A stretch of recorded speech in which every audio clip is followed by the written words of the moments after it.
Hello नमस्कार. तर आता सध्या तृषाला चालू आहे व्हॅकेशन, त्याच्यामुळे सध्या आहे ना झोपायची काय गडबड नसते बरं का. कारण स्कूल असलं ना की चला चला लवकर झोपा, मॉर्निंगला उठायचंय, झोप झाली पाहिजे, या सगळ्या गोष्टी असतात.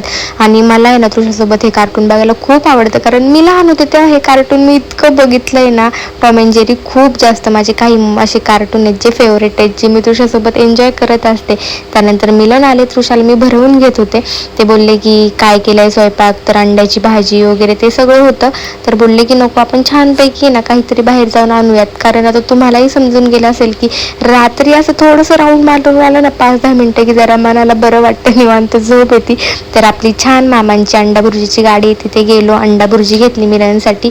तर मी काही नॉनव्हेज खात नाही, त्याच्यामुळे माझ्यासाठी मी व्हेज बनवलं होतं, ते खाऊन घेतलं. आणि त्याच्यानंतर मिरांनी माझ्यासाठी छान शेक घेतला.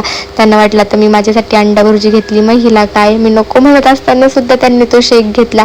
घरी आले तृषानी आणि मिलननी छान त्यांची अंडा भुर्जी, डाळ भात, ते सगळ्या गोष्टी एन्जॉय केला.